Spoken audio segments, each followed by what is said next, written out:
pemirsa Bamsu TV yang dirahmati Allah Subhanahu wa Ta'ala. Tak terasa kita telah bertemu kembali dengan bulan yang suci, bulan yang penuh rahmat, bulan yang penuh ampunan, bulan yang sangat mulia, yaitu bulan suci Ramadan 1444 Hijriah. Dan kini pengurus Pusat Baitul Muslim Indonesia hadir kembali di program Ngaji Bamusi, yaitu sebuah program syiar dan dakwah yang juga sebagai bentuk komitmen dari Bamsu TV yang selalu istiqomah menemani pemirsa dimanapun berada selama bulan Ramadan pada saat menunggu waktu berbuka puasa tiba. Kami harapkan semoga kita semuanya bisa melaksanakan ibadah di bulan Ramadan ini dengan penuh ketakwaan dan juga keimanan. Amin ya robbal alamin. Nah, pemirsa Bamusi TV dimanapun berada, Ngaji Bamusi kali ini bersama saya Tisa Karlina sebagai pembawa acara. Nanti saya akan ditemani oleh narasumber dan juga bintang tamu ya, yang akan memberikan ilmu dan juga siraman rohani bagi kita semuanya, yang tentu saja nih manfaatnya besar banget, banyak banget bagi kita semuanya, khususnya pemirsa Bamusi TV dimanapun berada. Oke, kalau begitu ya pemirsa Bamusi TV, tema kita untuk hari ini adalah syarat-syarat Allah mengampuni dosa. Siapa yang gak pengen diampuni dosanya gitu kan ya. Dan untuk itu telah hadir bersama kita yaitu Bapak Dr. Andes Haji Helmi Hidayat MA, yang nantinya akan membahas tema ini lebih dalam lagi, lebih banyak lagi. Namun sebelumnya izinkan saya terlebih dahulu untuk membacakan profil dari Pak Ustadz kita ini sebagai berikut. Oke, beliau ini adalah Ketua Pengurus Pusat Baitul Muslim Indonesia. Beliau juga adalah dosen di UIN Syarif Hidayatullah Jakarta, dan pastinya saat ini di bulan Ramadan ini aktif memberikan ceramah di mana-mana. Kita beruntung sekali nih, hari ini beliau sudah hadir di sini, mau sharing sama kita, mau cerita-cerita sama kita, terlebih lagi kepada seluruh pemirsa Bamusi TV, yaitu kita sapa terlebih dahulu. Yuk. Assalamualaikum warahmatullahi wabarakatuh. Waalaikumsalam Pak Ustadz warahmatullahi wabarakatuh. Kita ketemu lagi, alhamdulillah. Alhamdulillah. Sehat-sehat Pak Ustadz. Alhamdulillah sehat. Waduh, saya happy sekali nih kalau ketemu sama Pak Ustadz ya, karena tema-tema yang dibahas itu berbeda banget gitu ya dibandingkan dengan yang lain-lain. Diambilnya kayaknya tuh bisa kita laksanakan buat hari-hari gitu ya. Seperti yang tema yang akan kita bahas kali ini kan tema yang kayaknya memang dinanti-nanti sama semua umat Islam di Indonesia, yang kayaknya seperti saya banyak banget tiap hari kayaknya bikin dosa ya kan ya. Tiba-tiba mulut keceplosan ngomong sesuatu jadi dosa ya kan, mata ngelihat yang seharusnya nggak dilihat jadi dosa ya kan. Yang mau kita bahas adalah, kita kan pengen tahu, saya pengen tahu, pemirsa Bamusi TV pengen tahu yuk apa Ustadz ya. Memangnya Pak Ustadz, apa aja sih syarat-syaratnya Allah mengampuni dosa kita ya kan, biar kita bersih dari dosa supaya jalan ke surganya mulus gitu Pak surga. Ke surga nih Pak Ustadz, silakan Pak Ustadz. Baik, pemirsa Bamusi TV dimanapun Anda berada, ini pertanyaan menarik. Apakah Allah akan mengampuni dosa kita dan apa syaratnya? Tapi sebelum saya menjawab itu, sebab kalau saya jawab syaratnya ini selesai kita. Habis. Padahal kan kita ingin bertadabbur ya di bulan Ramadan ini. Pertama adalah camkan baik-baik bahwa Allah menamakan dirinya di awal surat itu dengan sebutan Bismillahirrahmanirrahim. Ya. Selalu saja. Ya. Mau makan, mau berjalan, mau apapun yang kita lakukan ya. Karena itu ini menarik sebab Allah menamakan dirinya Bismillahirrahmanirrahim. Kenapa tidak Bismillah Al-Qudus As-Salam? Bismillah Al-Ghafur, Maha Pengampun atau Maha Pemberi Taubat, Ar-Rahman. Tapi Allah bangga menamakan dirinya dengan menyebut Ar-Rahman Ar-Rahim. Sebetulnya ketika Allah membanggakan dirinya dengan sebutan Ar-Rahman Ar-Rahim ketimbang yang lain, itu bukan tanpa konsekuensi. Ada alasan.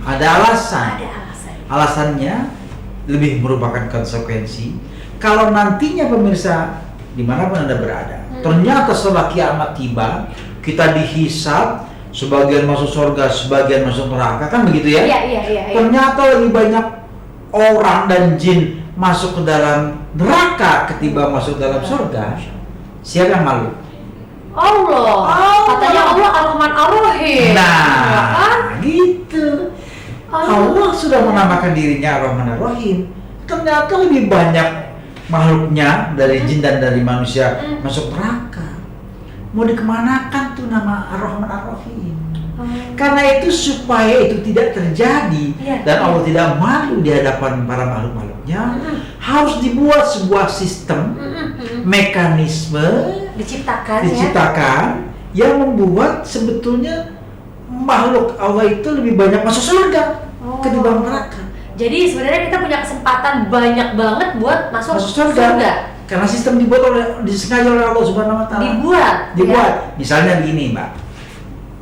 Allah katakan kalau misalnya kita berbuat baik satu, maka itu seolah-olah sebuah batang yang ada 7 ranting. Di setiap ranting ada 100.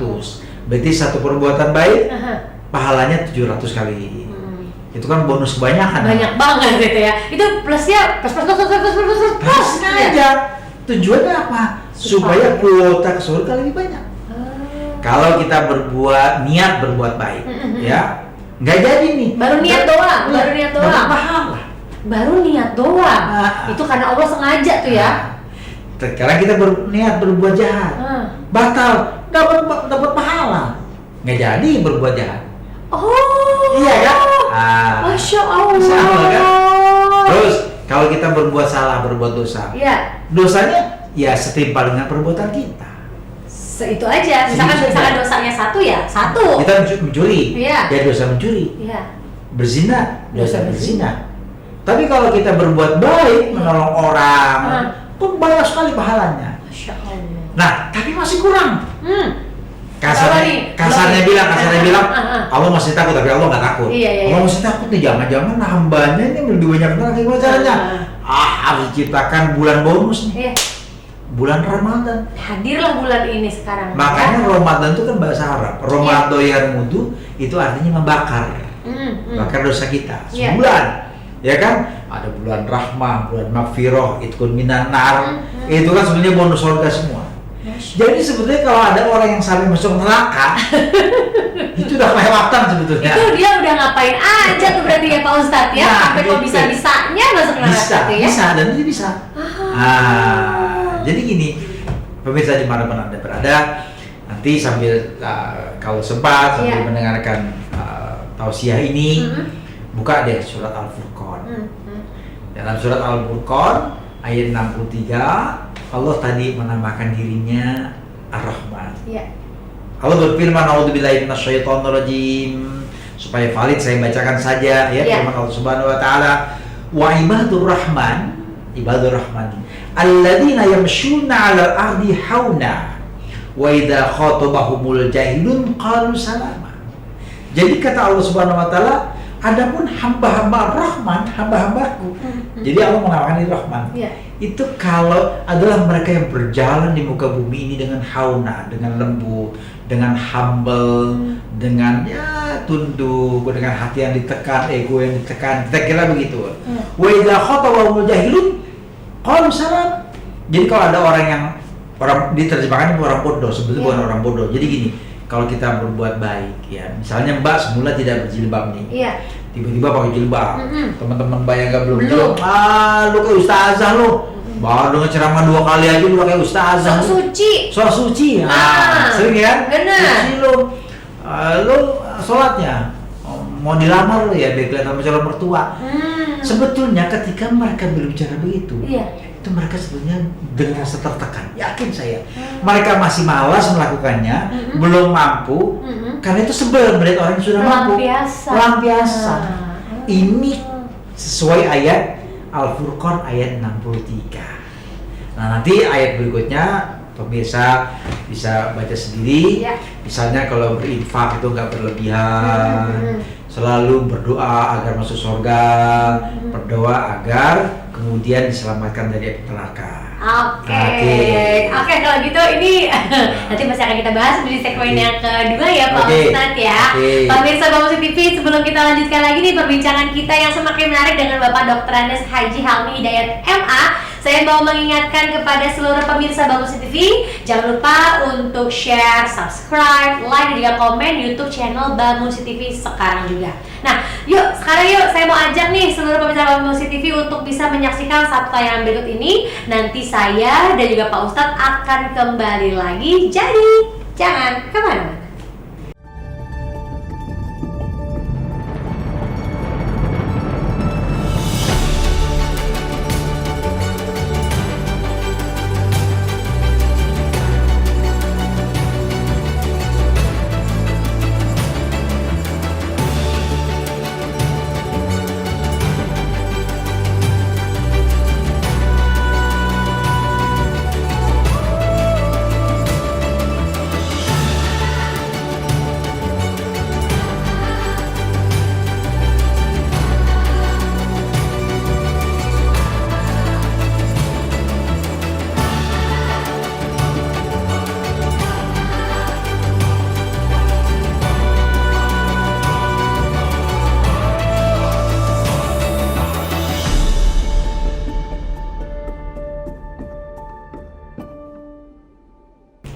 Pemirsa Bamus TV, masih bersama saya Tisa Karlina dan juga narasumber kita Bapak Dr. Andes Haji Helmi Hidayat MA dengan tema yang sama, yaitu syarat-syarat Allah mengampuni dosa. Nah, tadi ya di segmen yang pertama, wah kita sudah banyak sekali dikasih sharing-sharing dari Pak Ustadz kita bahwa Allah itu sudah menamakan dirinya dari pertama aja, Bismillahirrahmanirrahim, bahwa Allah ini adalah Rahman dan Rahim, Maha Pengasih dan juga Maha Penyayang. Makanya sebenarnya kita lebih banyak dikasih kesempatan untuk mengambil pahala sebanyak-banyaknya gitu ya, daripada berbuat dosa. Kalau berbuat dosa satu ya udah hitungannya satu, tapi kalau kita berbuat kebaikan akan dilipat gandakan pahalanya. Nah, sekarang nih Pak Ustadz ya, kita mau tanya, tadi kan ada syarat-syarat kita diampuni dosanya, tapi ada juga nggak sih? Kan nggak mungkin dong Allah udah bikin neraka, udah bikin surga, masuk surga semuanya, nerakanya kosong gitu kan ya, nggak ada isinya ya Pak Ustadz ya kan?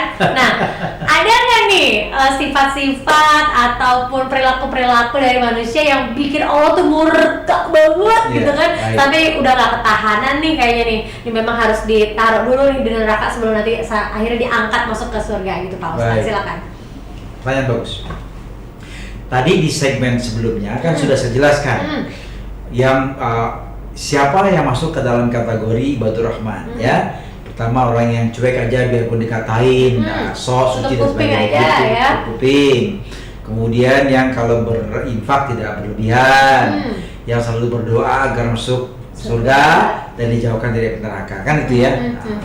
Nah, tentu saja dan masuk kategori ibadur rahman adalah yang sebaliknya. Siapa yang musuh dari ibadur rahman, yang notabene melakukan dosa-dosa besar, yang Allah udah gak ada bonus lagi deh. Mohon maaf nih, nggak mempan nih bonus-bonusnya, kayak udah nggak laku ya. Betul. Pemirsa dimanapun Anda berada, di surat Al-Rahman yang sama, surat Al-Furqan yang sama, tadi dari 63 sampai nanti kalau sampai ayat 68, Anda akan membaca firman Allah Subhanahu Wa Taala berbunyi, A'udzubillahi minasyaitonirrajim. Saya bacakan saja, walladzina la yad'una ma'allahi ilahan akhar, yang tidak pernah berdoa kepada selain Allah. Ya, ya datang ke dukun, minta kepada setan, minta kepada dedemit, itu Allah cemburu. Pokoknya sifat yang paling nggak bisa Allah tawar-tawar cemburu. Jangan sekali-sekali, itu musyrik. Bahkan Rasulullah, ketika Rasulullah begitu tenggelam dalam kedukaan yang dalam akibat Siti Khadijah wafat, kan lama sedih itu, Allah cemburu. Makanya Allah undang, ya wahai Jibril, undang kekasihku kepada. Maka beliau diundang Isra Mi'raj. Saking Allah cemburu, ya itu berikutnya. Kemudian, wala yaqtuluna an-nafsa allati harramallah illa bil haqq, dan yang tidak membunuh orang kecuali dengan hak. Kok bisa ya membunuh dengan hak? Bisa. Kalau misalnya istri saya, anak perempuan saya diperkosa, dia bela diri, bunuh, di mata Allah, karena Allah yang tahu ya, dia tidak berdosa. Mungkin dia ditangkap polisi, di penjara mungkin, dibuktikan ternyata salah. Karena di mata hukum salah. Ya, oke, no problem. Yang penting kan di mata Allah tidak. Nah, karena dia hak ya. Atau datang perampok, kita bela diri, sudah dapat terbunuh dia perampok itu, kan nggak bisa dimintai Pertanggungjawaban. keterangan di Betul. mati ya kan. Hmm. Polisi tahunya kita bunuh saja. Hmm. Oke, kita di penjara. Tapi di mata Allah kita tidak membunuh. Pokoknya jangan sekali-sekali membunuh kecuali berhak. Ya. Berperang, mempertahankan diri boleh ya. Nah, yang terakhir kata Allah Subhanahu wa taala, wala yaznun, dan tidak berzina. Kenapa? Tiga ini. Kalau kata Allah Subhanahu wa taala, wa may yaf'al dzalika, barang siapa melakukan tadi tiga itu ya, musyrik, kemudian berdoa pada selain Allah, kemudian membunuh dengan sengaja, Ya. kemudian berzina, yalqa athama, maka akan dapat dosa yang sangat besar, kata Allah Subhanahu wa taala. Dosanya pemirsa dimanapun Anda berada bukan sekedar dosa. Dosa ini berbeda. Karena tiga ini berbeda. Karena di dalam ayat 69 Allah mentegaskan firman Allah, yudha'afu lahu adzab yaumil qiyamah. Allah akan melipat gandakan dosa itu, azabnya di hari kiamat. Wa yakhlut fihi muhana, dan dia akan kekal selamanya di dalam neraka muhana, dalam kondisi terhina. Terhina sebenarnya bahasa Arab itu muhana. Tiga. Kalau begitu pemirsa dimanapun Anda berada, Islam adalah agama pesimis. Karena dugaan saya banyak nih yang datang ke dukun, membunuh, terutama berzina ini. Karena kayaknya nggak ganggu orang, kalau membunuh kan mengganggu orang, ya kan? Ada mayatnya, ada dampaknya. Kalau ke dukun itu cuma godaan luar biasa. Tapi ya mungkin jarang lah orang ke sana, ke Gunung Kawi sebagainya. Tapi berzina, yang perempuan senang dengan laki-laki, yang laki-laki dengan senang perempuan. Jadi kayaknya terasanya ringan gitu. Ringan. Nah, terjadilah, apalagi ada lokalisasi dan sebagainya. Iya. Yang mereka lupakan, kalau itu dilakukan, dosa kita luar biasa. Tapi pemirsa dimanapun Anda berada, jangan khawatir. Islam adalah agama penuh dengan optimisme. Ini agama optimis. Ini tadi kan Ustadz bilang nih, ini dosanya dilipat gandakan katanya. Dan akan abadi di neraka. Dan akan abadi katanya. Betul. Nah, gimana kita mau optimis nih kalau seandainya udah terlanjur ngelakuin dosa itu? Coba tuh. Keren. Karena di dalam surat Al-Furqan ayat 70, inilah optimismenya. Supaya Anda yakin, saya bacakan. Kata Allah Subhanahu wa taala, illa man taba wa amana wa amila amalan sholihah. Jadi kecuali yang bertaubat, beriman dengan sungguh-sungguh, lalu berbuat amal baik. Faulaika, kata Allah Subhanahu wa taala, mereka yang melakukan tiga ini, taubat, beriman sesungguhnya, nggak main-main imannya dari hati, kemudian selalu berbuat baik, ulaika yubaddilullahu sayyiatihim hasanat. Allah akan ganti semua dosanya dengan kebaikan. Wa kana Allahu ghafurur rahim, dan sesungguhnya Allah adalah Ghafur, Maha Pemberi ampun, Rahim, Maha Pengasih. Nah, jadi kalau kita sudah bertobat, dengan sesungguh tobat, tobat besok kerjain lagi, itu namanya canda, itu namanya. Kayak makan sambal ya, gitu. pedas makan lagi, gitu ya Pak Ustadz ya. Wa amana, beriman sesungguhnya, kita beriman, tapi tetap ke dukun, itu kan melek tuh namanya. Iya. Jadi beriman tuh betul yakin, la haula wala quwwata illa billah. Pokoknya hari ini nggak dapat rezeki, saya keluar, siapin. Masa saya sudah keluar, Allah sia-siakan saya. Gak mungkin lah Allah menciptakan saya ini lalu menyia-nyiakan rezeki saya. Begitu, senang beriman, tawakal. Lalu setelah kita dapat duit, jangan bakhil-bakhil bersedekah.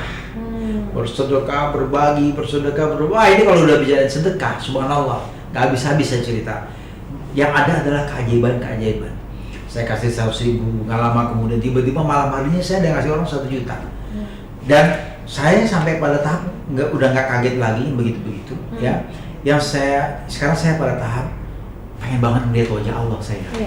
Ya Allah, kok Allah ngaturin begini sih gitu kan? Kok seindah ini gitu loh. Sampai begitu. Saking aja nggak boleh berdoa cepat mati. Kalau boleh saya berdoa, penasaran saya. Kok Allah cerdas banget mengatur, kan makhluk bermiliar-miliar. Iya, seluruh dunia. Kenapa setiap kali kita berdoa, Allah juga dengar? Padahal kan orang lain juga berdoa, orang lain berdoa, semua berdoa. Subhanallah. Masya Allah. Jadi, nah di bulan puasa itu minan nar ya, fase 10 hari menjelang akhir ini, mudah-mudahan apa yang saya sampaikan ini mantap, ya. Jadi tobat. Kalau Anda berusia 50 tahun, ya, maka sudah pasti sisa usia Anda sangat kurang dibanding umur yang sudah kita lewati. Sebanyak-banyaknya orang berapa sih? 70, ya kan? Ya. Kalau 50 kan dia tinggal 20. Rata-ratanya 60 orang. Apalagi kan? Begitu, ya kan? Jadi agama ini agama optimis, penuh dengan optimisme, janji surga, ya, jauh dari neraka. Tapi kita jangan main-main dengan agama ini. Jangan dibercanda ya. Jangan dibercandakan. Sekali kita yakin, laksanakan. Saya pernah berbicara di sini. Saya tidak tahu apakah ditayangkan sebelum ini atau setelah ini tentang salawat itu kan. Perhatikan salawat itu adalah jalan ampuh. Kemudian kita yakin bahwa setelah dengan taubat ini Allah akan ampuni dosa kita dan kita akan masuk ke dalam barisan orang-orang yang bertakwa. Wah, Masya Allah, terima kasih Pak Ustadz. Nah, pemirsa Bamus TV ini makin seru, makin hot nih ya pembahasan kita dengan Bapak Dr. Andes Haji Helmy Hidayat MA. Jadi pemirsa Bamus TV, ayo dong jangan lupa ya di share, di subscribe, dan juga di like serta di komen YouTube channel Bamus TV. Sekarang saya mau ajak nih pemirsa Bamus TV untuk menyaksikan tayangan berikut ini. Nanti saya dan juga Pak Ustadz akan kembali lagi. Jadi jangan kemana-mana.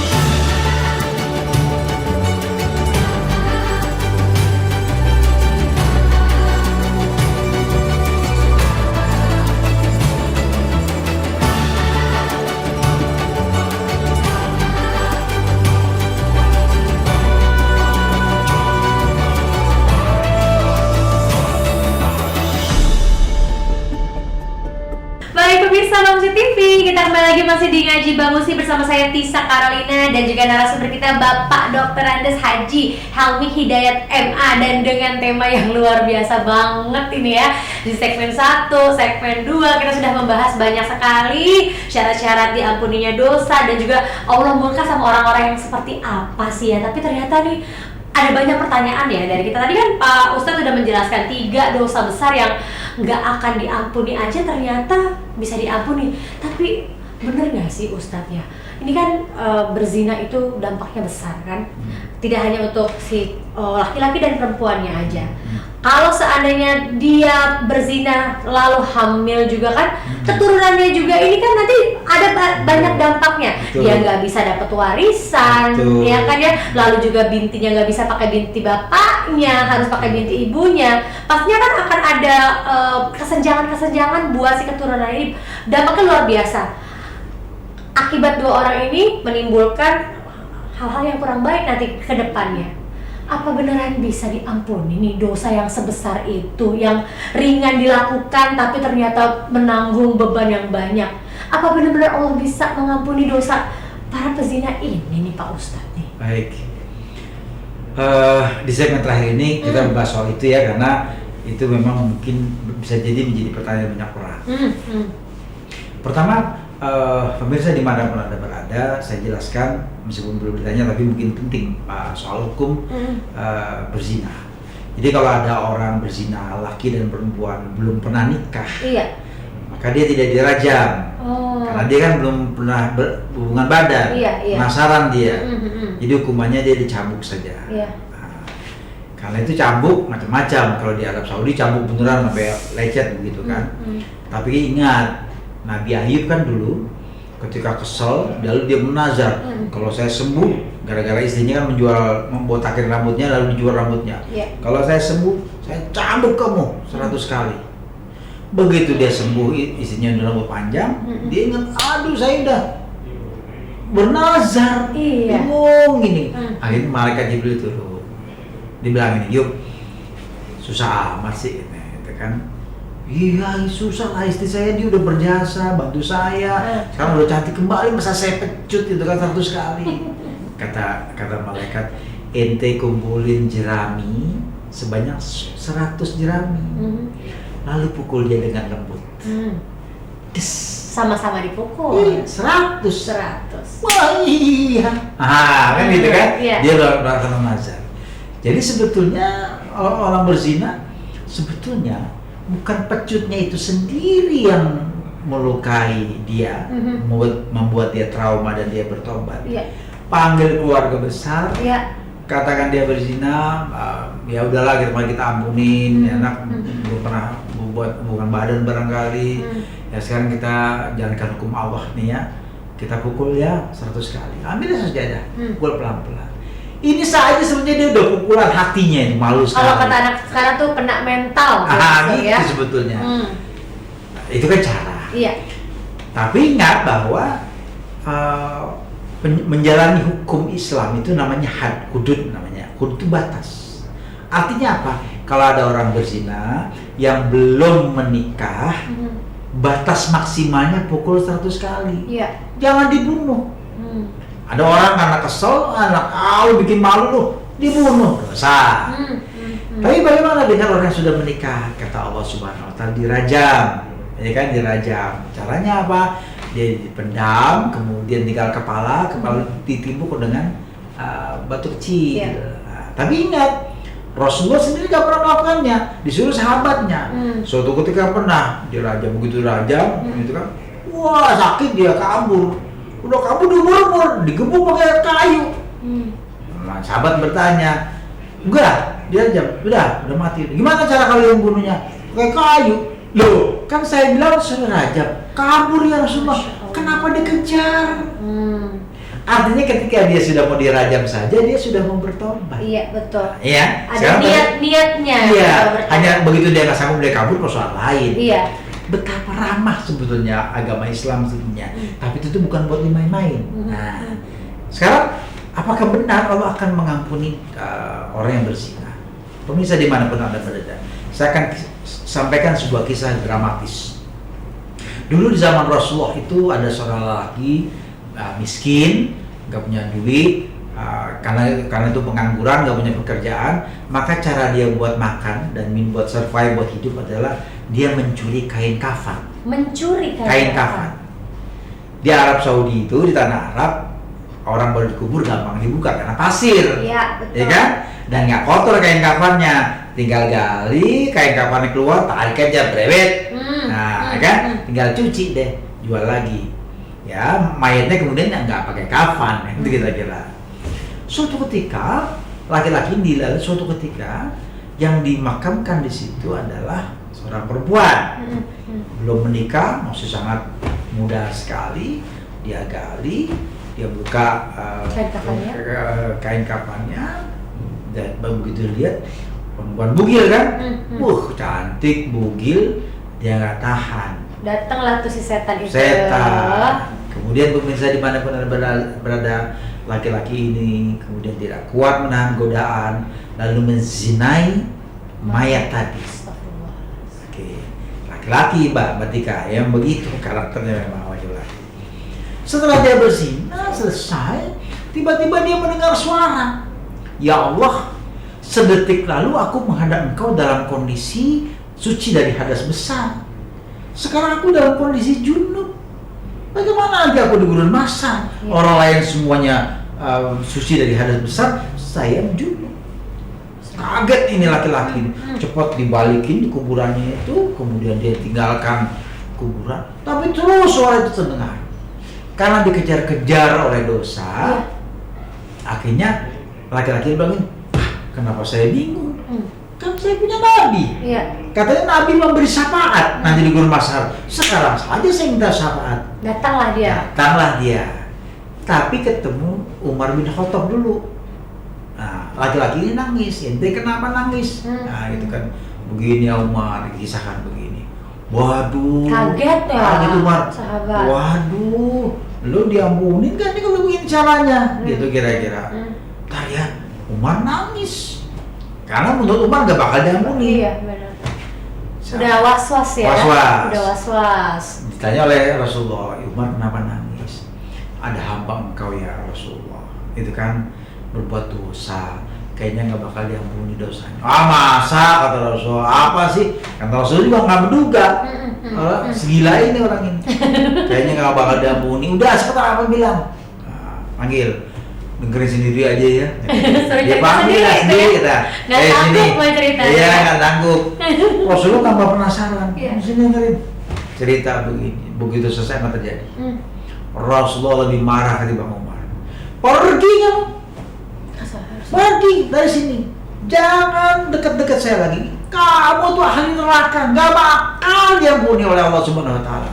Pergi sana, diusir dia. Nangislah pemuda ini, kemudian pergi ke tengah padang pasir. Di situ kemudian dia sholat, wudhu, sholat, berdoa.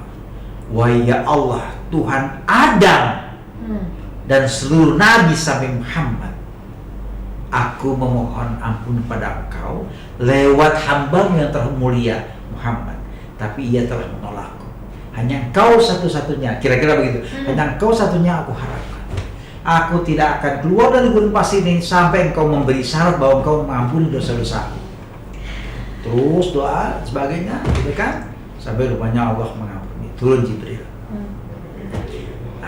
Ditanya oleh Jibril, ya Rasulullah, apa kabar? Baik. Ya Rasulullah, ya Muhammad, apakah Engkau yang menciptakan manusia? Bukan. Apakah Engkau yang memberikan rezeki kepada manusia padamu? Bukan. Apakah Engkau yang menyembuhkan penyakit umatmu? Bukan. Lah kalau bukan, kenapa Engkau yang menentukan neraka seseorang? Masya Allah. Hanya gara-gara dia berbuat kesalahan, berzina dengan mayat gitu. Masa sih, kata Rasulullah? Kapan saya berbuat begitu, kata Rasulullah? Ya Rasulullah, bukankah Engkau akan memberi syafaat nanti di gurun mahsyar? Lah kalau bagaimana Engkau akan beri syafaat di gurun mahsyar kalau sekarang saja Engkau tidak beri syafaat? 40 hari yang lalu, 40 hari ini, 40 hari yang lalu Engkau sudah mengusir hamba umatmu sendiri ketika dia minta syafaat. Ketahuilah bahwa dia sudah diampuni dosa-dosanya oleh Allah Subhanahu Wa Taala. Kata itu kan Rasulullah mengutus sahabat, dipanggil, itu bukti. Kan dia minta bukti ya. Saya tidak keluar dari padang pasir ini sampai Engkau memberikan bukti ya Allah. Begitu dipanggil dia yakin. Berarti datang buktinya nih ya. Datang, dipeluk oleh Rasulullah. Ya, dalam hadis diceritakan kalau saya tidak salah 2 hari kemudian dia meninggal dunia. Jadi nggak lama, kalau lama mungkin dia malu kan? Iya, benar-benar. Gila aja laki-laki berzina dengan mayat, mendingan mati kalau begitu caranya. Jadi dia sudah diampuni oleh Allah Subhanahu Wa Taala, lalu meninggal dengan sempurna. Berarti kan luar biasa ya? Luar biasa. Berzina dengan mayat saja diampuni, apalagi berzina dengan orang hidup. Tapi bukan begitu caranya. Harus main-main kita. Iya, ya gitu ya main-main. Jangan gara-gara tausiah hari ini, kan? Wah iya ya. Kalau gitu gue berzina aja nih, tobat salah. Nggak boleh. Berlaku surat Al-Furqan ayat 70. Ya, barang siapa yang berbuat musyrik, datang ke dukun dan sebagainya, kemudian membunuh tanpa sebab, ya, kemudian berzina, dosanya besar sekali. Masya Allah, wah Pak Ustadz Helmi ini luar biasa banget cerita-ceritanya, dan ini membuka pengalaman baru nih ya, informasi baru buat Tisa dan juga untuk seluruh pemirsa Bamus TV. Terima kasih banyak sekali lagi untuk sharingnya, terima kasih untuk cerita-ceritanya. Semoga Ustadz sehat-sehat terus, lancar-lancar terus puasanya, dan dapat berkah yang luar biasa. Amin. Terima kasih sudah mau hadir di sini, ketemu Tisa dan juga pemirsa Bamus TV. Oke, pemirsa Bamus TV, tak terasa kita sudah berada di penghujung acara dan ini luar biasa. Alhamdulillah ya, banyak sekali ilmu yang kita dapatkan pada kesempatan kali ini. Semoga apa yang disampaikan oleh narasumber kita hari ini, Bapak Dr. Andes Haji Helmi Hidayat MA, itu bisa menjadi pahala, manfaat, dan juga ibadah bagi beliau dan juga seluruh pemirsa Bamusi dimanapun berada yang selalu setia bersama kami. Pemirsa Bamusi TV, jangan lupa untuk ikuti sosial media dari Bapak Dr. Andes Haji Helmi Hidayat MA di Facebooknya, Instagramnya, dan juga YouTube channelnya, langsung di follow. Tapi juga jangan lupa nih buat pemirsa Bamusi TV yang belum subscribe, like, komen, dan juga share YouTube channel Bamusi TV, ayo sekarang dilakukan sehingga bisa menjadi ladang pahala kita dalam menyebarkan kebaikan. Sebelum menutup acara, sebagai manusia tentunya kami banyak sekali kekurangan dan kesalahan dalam penyampaian acara. Untuk itu kami memohon dibukakan pintu maaf selebar-lebarnya karena kesempurnaan hanya milik Allah Subhanahu wa Ta'ala. Akhir kata, saya Tisa Karolina dan juga narasumber saya mohon undur diri. Kita akan bertemu lagi di episode berikutnya. Saya ucapkan selamat menjalankan ibadah puasa dan selamat menunggu waktu berbuka puasa tiba. Wabillahi taufiq wal hidayah. Wassalamualaikum warahmatullahi wabarakatuh. Waalaikumsalam warahmatullahi wabarakatuh.